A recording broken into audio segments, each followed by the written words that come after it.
பாலும் தெளிதேனும் பாகும் பருப்பும் இவை நாளும் கலந்துனக்கு நான் தருவேன் கோலம் செய் துங்கக் கரிமுகத்து தூமணியே நீ எனக்கு சங்கத்தமிழ் மூன்றும் தா.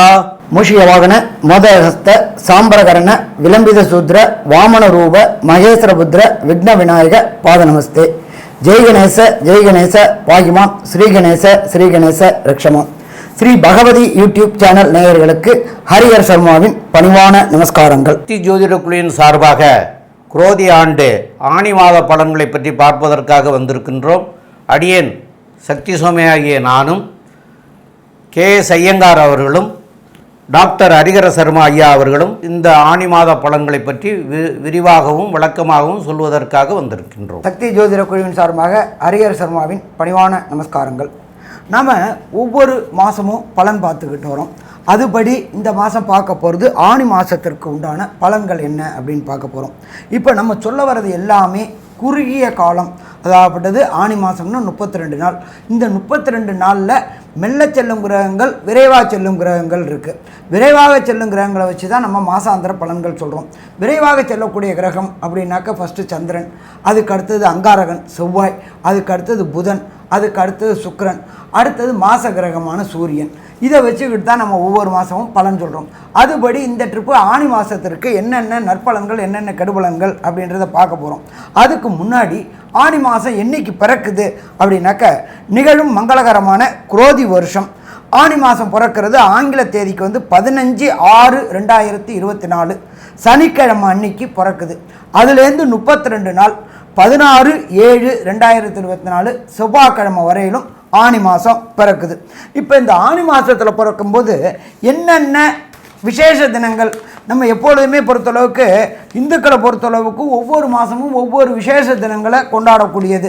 அதுபடி இந்த ஆணி மாதத்தில் என்னென்ன விசேஷ தினங்கள் வருது அப்படின்றத பார்ப்போமா.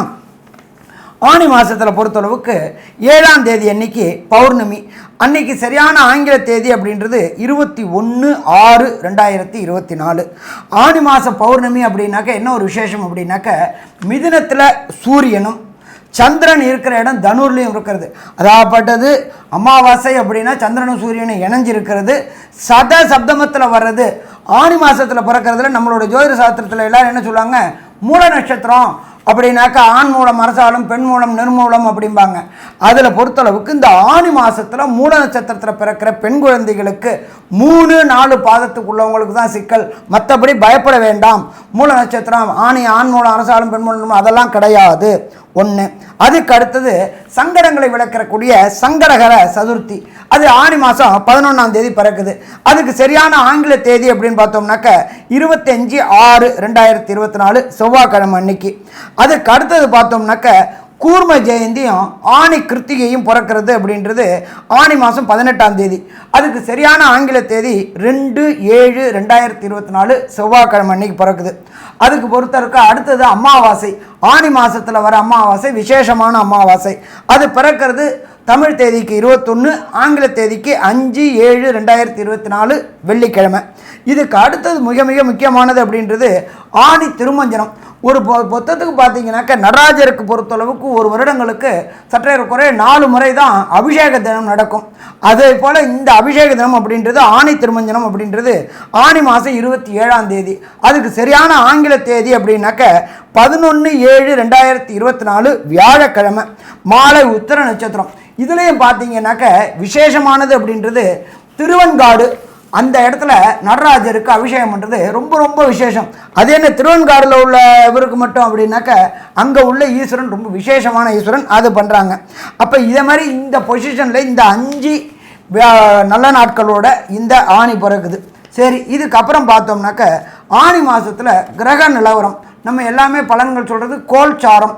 இந்த காலகட்டங்களில் 32 நாளில் என்னென்ன கிரகங்கள் எந்தெந்த இடத்துல இருக்காங்கன்றதை பார்த்துட்டு பார்ப்போம். பிறக்கும்போது மேஷத்தில் ஆட்சி பெற்ற செவ்வாயும், ரிஷபத்தில் குரு பகவானும், மிதுனத்தில் சூரியன் புதன் சுக்கிர பகவானும், காலபுருஷ தத்துவத்தின்படி 6ஆம் இடமான கன்னியில் கேது பகவானும், காலபுருஷ தத்துவத்தின்படி 11ஆம் இடத்துல ஆட்சி பெற்ற சனி பகவானும், 12ஆம் இடமான மீனத்தில் ராகுவும் கொண்ட நிலவரத்தில் இந்த ஆனி மாதம் பிறக்குது. இந்த ஆனி மாதத்தில் பொறுத்தளவுக்கு சின்ன சின்ன பயிற்சிகள் இருக்குது. ஆனி 12 புத பகவான் கடகத்துக்கு மாறுறாரு. அதே போல் 7/7/2004 கடகத்துக்கு சுக்கிர பகவான் மாறுறாரு. 11/7 ரிஷபத்தில் செவ்வாய் பகவான் மாறுறாரு. அதே போல் இந்த ஆனி 5ஆம் தேதி சனி பகவான் வக்ர ஆரம்பத்தில் இருக்கார். ஆனி மாதத்தில் புதன் சுக்கிரன் இடம்பெயர்றாரு. அப்போ இந்த 4 பெயர்ச்சிகள், இந்த 4 கிரகங்கள், விரைவாக செல்லும் 4 கிரகங்களை வச்சு தான் நம்ம எப்பொழுதுமே பலன் சொல்கிறோம். இப்போ இந்த ஆனி மாதத்தில் பொறுத்தளவுக்கு எந்தெந்த ராசிக்கு சந்திராசிரம தினங்கள், சந்திராசிரம தினம் அப்படின்னா என்ன அப்படின்னாக்க, கோச்சார சந்திரனுக்கு ஜனன சந்திரன் 8ஆம் இடத்துல வருது. அதாவது ஜனன சந்திரன் மாறாதவர், கோச்சார சந்திரன் மாறாது. 8ஆம் இடத்துல வரும்போது அவருடைய ஒளி மறையும். அப்போ இந்த சந்திராசிரம தினங்கள் என்னென்ன தினங்கள் அப்படின்றது விரிவாகவும் விளக்கமாகவும் சொல்லுவோம். அந்த காலகட்டங்களில் சுபகாரியங்களை தவிர்க்கணும் அப்படின்றதையும் பற்றி டீட்டெயிலாக சொல்லுவோம். இதை தவிர உங்களுக்கு இந்த காலகட்டங்களில் என்னென்ன கோயிலுக்கு போயிட்டு எளிய பரிகாரம், ஒரு சில பேருக்கு பார்த்தோம்னாக்க தசாநாதன், புத்திநாதன், அந்தரநாதன், சூட்சுமநாதன் ப்ராப்ளமாக இருக்கக்கூடிய காலகட்டங்களில் இந்த விரைவாக செல்லும் கிரகங்கள்னால ஏற்படக்கூடிய தோஷங்கள், நற்பலன்கள் கிடைக்காம அது தள்ளி போகுது அப்படின்னாக்க அதற்கு உண்டான எளிய பரிகாரங்கள், ஆலய வழிபாடு மற்றும் மூலமந்திரங்கள் எல்லாமே விரிவாகவும் விளக்கமாகவும் சொல்ல போகிறோம். இப்போ ஒவ்வொரு ராசிக்கும் ஆனி மாதத்தில் என்னென்ன பலன்கள் அப்படின்றத விரிவாகவும் விளக்கமாகவும் பார்ப்போமா? ரிஷபராசி நேயர்கள், அதாவது கிருத்திய நட்சத்திரம் 2, 3, 4 பாதங்களும், ரோகிணி நட்சத்திரம் 1, 2, 3, 4 பாதங்களும், மிருகசீரிஷத்தில் 1, 2 பாதம் ஆக இந்த 9 பாதம் கொண்டவர்கள் ரிஷபராசி நேயர்கள். இந்த ரிஷபராசி நேயர்களுக்கு உங்களுடைய ராசியிலேயே குரு பகவான் இருந்து 7ஆம் இடத்தை பார்த்துட்ருக்கார். அப்போ அந்த 7ஆம் இடத்துக்குரிய செவ்வாயும் உங்களுடைய ராசிக்கு 12ஆம் இடத்துல ஆட்சி பெற்ற நிலையில் இருக்கார். அவருடைய பார்வையும் 7ஆம் வீட்டுக்கு 8ஆம் பார்வையாக விழுகிறது. இந்த மாதிரி இருக்கிறதுனால இந்த காலகட்டத்தில் திருமணம் ஆக வேண்டியவங்களுக்கெல்லாம் திருமணம் ஆகிறதுக்கு உண்டான பிராப்தமும், அதே சமயத்தில் குருவுடைய பார்வை 5ஆம் பார்வையாக அவர் பார்க்கறதுனால புத்திரஸ்தானம், அந்த புத்திரஸ்தானாதிபதியாகிய புதனும் அவருக்கு 2ஆம் இடத்துல ஆட்சி பெற்று சூரியனோடையும் ராசியாதி அதிபதி ஆகிய சுக்கிரனோடையும் சேர்ந்து இருக்கார். ஆட்சி பெற்று ராசியாதிபதியும் அங்கேயே இருக்கார். இந்த மாதிரிலாம் இருக்கிறதுனால நீண்ட காலமாக உங்களுக்கு புத்திர பாக்கியம் கிடைக்காதவங்களுக்கு இந்த காலகட்டங்களில் புத்திர பாக்கியம் அமைகிறதுக்கு உண்டான வாய்ப்புகள் இருக்கிறது. மேலும் உள்ள விவரங்களை பற்றி நம்முடைய கே.எஸ். ஐயங்கார் அவங்க விளக்கமாக விரிவாக சொல்லுவாங்க. ஐயா, அற்புதமாக சொன்னீங்க. அதாவது ரிஷபராசிக்காரர்களுக்கு திருமண பாக்கியம் ஏற்படும். ஏன்னா குரு பகவான் ஆட்சி பெற்று போயிருக்கார். குருவினுடைய பார்வை சப்தமத்தில் விழும்பொழுது குரு பலன் நிச்சயமாக வரும் அப்படின்றது ஜோதிடவியல் சொல்கிறது. இதில் உங்களுடைய ராசிநாதனும் குடும்பஸ்தானத்தில் இருக்கிறது பெரிய விசேஷம். இந்த சுக்கிரன் உங்களுடைய ராசிநாதன், அவர் குடும்பஸ்தானத்தில் ஆட்சி பெற்ற புதனோடு சேர்ந்து இருக்கக்கூடிய காலகட்டம்ன்றதுனால நல்ல ஒரு ஏற்றம் இருக்கும். பொதுவாகவே பார்த்திங்கன்னா இந்த மாச கிரகங்கள்னு சொல்லக்கூடிய சூரியன், செவ்வாய், புதன் மற்றும் சுக்கிரன், இந்த 4 கிரகங்களை வச்சு தான் நம்ம மாத பலன்கள் சொல்கிறோம். ஏன்னா சௌரமானம் அப்படின்ற ஒரு விஷயத்தை தான் நம்ம கடைபிடிக்கிறோம். சூரியன் ஒரு ராசியிலிருந்து அடுத்த ராசிக்கு போகிறத மாதம்னு சொல்லக்கூடியது நம்ம. அதனால தான் தமிழ் மாதம் சூரியன் மிதுனத்தில் இருக்கும்போது ஆனி மாதம்னு சொல்கிறோம். இந்த ஆனி மாதத்தில் சூரிய பகவான், புதன், சுக்கிரன் 2 பேரோட சேர்ந்து இருக்கக்கூடியது பெரிய விசேஷம். உங்களுடைய ராசிக்கு 12ஆம் இடத்துல செவ்வாய் பகவானும் ஆட்சி பெற்று போயிருக்கார். இந்த மாதம் கடைசி வரலும் கிட்டத்தட்ட பார்த்தேன்னா இந்த ஆனி மாதம் 20 தேதி வரலும் பார்த்தேன்னா அவர் அதாவது செவ்வாய் பகவான் ஆட்சி பெற்று போயிருக்கக்கூடிய காலகட்டமாக இருக்கிறது பெரிய விசேஷம். உங்களுக்கு திடீர் பிரயாணம் வரக்கூடிய வாய்ப்பு உண்டு. கணவன் மனைவிக்குள்ள அதாவது வியாபாரம் இல்லைன்னா தொழில் மூலியமாக கொஞ்சம் வெளியூர் வெளிமாநிலம் செல்லக்கூடிய வாய்ப்புகள் நிச்சயமாக இருக்கும். ஏன்னா 12ஆம் இடத்துல அசுப கிரகம் ஆட்சி பெற்று போகிறதுனால அந்த அளவுக்கு நல்ல ஒரு ஏற்றம் இருக்காது. தேவையற்ற செலவுகள் கொஞ்சம் வரக்கூடிய வாய்ப்புகள் நிச்சயமாக இருக்கும். கணவன் மனைவியிடையே அந்யோன்யம் இருக்கக்கூடிய காலகட்டம், நல்ல ஒரு அண்டர்ஸ்டாண்டிங் இருக்கக்கூடிய காலகட்டம். ஏன்னா 2ஆம் இடத்துல ஆட்சி பெற்ற புத பகவான் இருக்கிறது பெரிய விசேஷம். தாயின் உடல்நிலையில் நல்ல ஒரு ஏற்றம் இருக்கும். ஏன்னா 4ஆம் அதிபதி 2ஆம் இடத்துல நட்பு வீட்டில் இருக்கிறது பெரிய விசேஷத்தை கொடுக்கும். படிக்கக்கூடிய மாணவர்களுக்கு நல்ல ஒரு ஏற்றம். உங்களுடைய பதவி புகழில் கொஞ்சம் சறுக்கல் ஏற்படும். ஏன்னா 5ஆம் இடத்துல அதாவது கேது பகவான் இருக்கிறதுனால கொஞ்சம் சறுக்கல்கள் இருக்கும். இருந்தாலும் குரு பகவானின் பார்வையின் மூலியமாக நல்ல ஒரு ஏற்றம் கிடைக்கும். 11ஆம் இடத்து ராகு கேட்கவே வேண்டாம். 11ஆம் இடத்து ராகு அப்படின்னு சொன்னீங்கன்னா அது ஒரு பெரிய லாபஸ்தானத்தில் அபரிமிதமான லாபத்தை கொடுக்கக்கூடிய காலகட்டமாக இந்த மாதம் அமையிறது. சொந்த தொழில் பண்ணுறவங்க பார்த்தீங்கன்னா சனி பகவான் 10ஆம் இடத்துல இருக்கார். சொந்த தொழில் பண்ணுறதுனால சிறு சிறு பிரச்சனைகளை சந்திப்பீங்க. ஆனால் இதில் வெற்றி அடைவீங்க. ஏன்னா கும்பத்தில் சனி பகவான் ஆட்சி பெற்று போய் மூல திரிகோண வீட்டில் இருக்கிறது பெரிய விசேஷம். அதனால் பிரச்சனைகள் இருக்கும். இருந்தாலும் அதை தாண்டி வெற்றி பெறக்கூடிய வாய்ப்புகள் உண்டு. பிரச்சனைனா என்ன பிரச்சனை அப்படின்னா இன்வெஸ்ட்மெண்ட்டில் அதிலெல்லாம் பிரச்சனை வராது. உங்களுக்கு கீழே வேலை செய்கிறவங்க திடீர்னு 4 நாள் லீவ் எடுப்பாங்க. திடீர்னு இன்றைக்கி வரேன்னு சொல்லுவான், வரமாட்டான். இந்த மாதிரியான பிரச்சனைகள், அதாவது உங்களோடு வேலை செய்யக்கூடிய உங்களுக்கு ரிப்போர்ட் பண்ணுறவங்க கீழ்ப்படிந்தவர்கள் அவங்க சரியான நேரத்திற்கு வந்து நீங்கள் செய்ய வேண்டிய செய்ய எதிர்பார்த்திருக்கக்கூடிய விஷயத்தை பண்ண மாட்டார்கள். அதன் மூலியமாக உங்களுக்கு ஸ்ட்ரெஸ்ஸு கொஞ்சம் அதிகமாகும். அதாவது ஸ்ட்ரெஸ் அதிகமாகும்னா மென்டல் ஸ்ட்ரெஸ் அதிகமாகும். தனிச்ச குருவாக வேறு ராசியில் இருக்கிறதுனால உங்களுடைய உடல் உழைப்பு இல்லாமல் மன உழைப்பு கொஞ்சம் அதிகமாக போகும். மைண்டு ஸ்ட்ரெஸ் ரொம்ப அதிகமாக இருக்கும். இந்த மாதம் பார்த்தீங்கன்னா பெரிய ஏற்றமான மாதம். இந்த மாதத்தில் திருமணத்திற்கு எப்படிப்பட்ட ஒரு பாக்கியம் இருக்குது, அதை தவிர படிக்கக்கூடிய மாணவர்கள் வெளிநாடு போகக்கூடிய பாக்கியம் இருக்கா அப்படின்றத பற்றி நம்ம ஐயா ஹரிஹர சர்மா கிட்ட கேட்போம். ஐயா நல்லா தெளிவாகவும் விளக்கமாக விரிவாகவும் சொன்னீங்க. ஒரே ஒரு விஷயம் நல்லா புரிஞ்சுங்க. எப்பொழுதுமே பிரகஸ்பதியான குரு பகவான் எந்த இடத்துல இருக்காரோ அந்த இடத்த மேன்மைப்படுத்துவார். சுக்கிரனோட வீட்டில் இருக்கார், ஆனாலும் மேன்மைப்படுத்துவார். அதை தவிர அவர் பார்த்த இடம் மேலும் வலுப்பெறும். குரு பார்த்தால் கோடி நன்மை அப்படின்றது நம்மளுடைய ஜோதிட சாஸ்திரத்தில் சொல்லியிருக்கு. எப்படி கோபுரத்தை பார்த்தா கோடி நன்மையோ அதே போல் குரு பார்க்கின்ற இடம் வலுப்பெறுமா? கண்டிப்பாக வலுப்பெறும்னே சொல்லலாம். ஃபஸ்ட்டு பார்த்தோம் அப்படின்னாக்க உங்களுடைய ராசியிலேயே இருக்கிற குரு பகவான் ராசிக்கு விசேஷ பார்வையான 5ஆம் பார்வையை பார்க்குறார். 5ஆம் பார்வையை பார்க்குற இடம் புதனுடைய கன்னி வீடு. அந்த கன்னி வீட்டில் கேது பகவான் இருக்கார். இதுவரையிலும் குலதெய்வ கோயில் வழிபாடு செய்யணும்னு நினச்சிக்கிட்டு இருந்தவங்களுக்கு தடங்கல்களும் தாமதங்களும் ஏற்பட்டுக்கிட்டே இருந்துச்சு. ஆனால் ஏன்னா அப்போ தனித்து விடப்பட்ட கேது குரு மாறல. இப்போ குரு மாறி 5ஆம் இடத்தை பார்க்கறதுனால உங்களுடைய பூர்வ புண்ணிய கோயில்கள், உங்களுடைய மூதாதையர்கள் கோயில்களுக்கு வழிபாடு செய்யக்கூடிய வாய்ப்புகள் உண்டாகும்.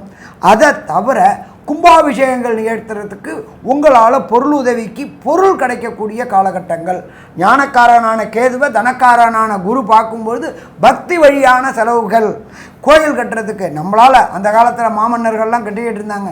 இன்றைக்கி நம்மளால் ஒரு மூட்டை சிமெண்ட் வாங்கி கொடுத்தாலும் அதுவும் கோயில் கட்டுறதுக்கு அணில் உதவியது போல் உதவக்கூடிய காரியம். அப்போ உங்களுக்கு பூர்வ புண்ணிய புத்திரஸ்தானம் வலுப்பெறுது. ஞானக்காரனான கேதுவும் வழிபடுறதுனால புகழ் கிடைக்கவும் வாய்ப்புகள் உண்டு.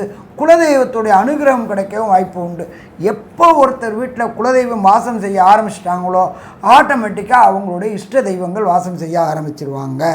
அதே போல் நம்ம 5ஆம் இடத்தை என்ன சொல்லுவோம்? பூர்வ புண்ணிய புத்திரஸ்தானம் அப்படிம்போம். நீண்ட நாட்களாக சுக்கிரனுடைய ராசியான ரிஷபராசியை சேர்ந்த பெண்ணுக்கோ ஆணுக்கோ திருமணம் ஆகி ரொம்ப நாளாக வம்சம் விருத்தி ஆகாமல் சில அவப்பெயர்களையும் அசிங்கங்களையும் சந்திக்க வேண்டி இருந்துச்சு. அந்த காரியகட்டங்கள் ஏன்னு கேட்டிங்கன்னா கேது மட்டும் தனித்து 5ஆம் இடத்துல இருக்கும்போது அபாஷனம் ஆகக்கூடிய வாய்ப்புகள் உண்டு. அதனால் சங்கடங்கள் ஏற்படக்கூடிய வாய்ப்புகள் இருந்துச்சு. இப்போ அது எல்லாம் விலக போகுது. குழலெழுது யாழெழுது என் மக்கள் மழலை சொல் கேளாதவர் அப்படின்றது. மழலை சொல் கண்டிப்பாக இந்த ஆணி மாதத்தில் திருமணமாகி ரொம்ப நாளாக வம்சவிருத்திக்காக காத்துட்டு இருந்த தம்பதிகளுக்கு வம்சம் விருத்தி ஆகும். சரி, அது மட்டுமா? குருவோடைய பார்வை அப்படின்றது எல்லா கிரகங்களுக்கும் சதசப்தம பார்வை உண்டு. அதே போல் பிரகஸ்பதியான குரு பகவானுக்கும் சதசப்தம பார்வை. அவர் பார்க்குற இடம் உங்களோட ராசியுடைய 7ஆம் இடம். 7ஆம் இடம் அப்படின்றது விருச்சிகம். அந்த விருச்சிகத்தை பார்க்கும்பொழுது நம்ம பொறுத்தவரைக்கும் தொழில் செஞ்சுக்கிட்டு இருந்தோம். தொழில் செஞ்சுட்டு இருக்கும்போது நம்ம இண்டிவிஜுவலாக செய்கிறதோட பார்ட்னர் சேர்ந்தாக்க இன்னும் கொஞ்சம் நல்லாயிருக்கும் அப்படின்னு நினச்சிக்கிட்டு இருந்த ரிஷபராசி என்பவர்களுக்கு பார்ட்னர் நல்லபடியாக ஏற்பட்டு அதன் மூலியமாக தொழில் அபிவிருத்தி ஆகக்கூடிய வாய்ப்புகளும் உண்டாகும். அதே போல் ரிஷபராசியைச் சேர்ந்த கார்த்திகை நட்சத்திரம், ரோகிணி நட்சத்திரம், மிருகசீரிஷ நட்சத்திரத்தை சேர்ந்த அன்பர்களுக்கு திருமணம் தடையும் தாமதமும் ஏற்பட்டுக்கிட்டே இருந்துச்சு. நானும் பார்த்துக்கிட்டே இருக்கேன் சாமி, பொண்ணும் கிடைக்க மாட்டேங்குது, பையனும் கிடைக்க மாட்டேங்குது அப்படின்னு நினச்சிக்கிட்டு இருந்த ரிஷபராசி அன்பர்களுக்கு அவங்க தாய் தந்தை ஒவ்வொரு இடமா பார்த்து பலன் இல்லாமலே போயிட்டு இருந்துச்சு. எது சரியில்லை, இது சரியில்லை, அது சரியில்லை, என்ன காரணத்துக்காக தட்டி போயிட்டே இருந்துச்சு. அது எல்லாமே ரிஷபராசி அன்பர்களுக்கு இந்த ஆணி மாதத்தில் நிச்சயதார்த்தம் ஆகக்கூடிய வாய்ப்புகள் உண்டு. இந்த வருஷ கடைசிக்குள்ளார திருமணம் கைகூடும். ஏன்னா பிரகஸ்பதியான குரு பகவான் சப்தம பார்வையாக 7ஆம் இடத்தை பார்க்கும் பொழுது இந்த குரு பகவான் 11/5/2025 வரலும் அந்த ரிஷபத்தில் இருக்கார். அதுக்குள்ளார ஆணி மாதத்தில் நிச்சயதார்த்தம் பண்ணி இந்த ஏரெண்டுக்குள்ளார திருமணத்தையும் கைகொடுப்பார். சரி, அது மட்டுமா? குரு பகவானுக்கு 9ஆம் பார்வையான விசேஷ பார்வை உண்டு. அவர் பார்க்கறது மகரத்தை பார்க்குறார்.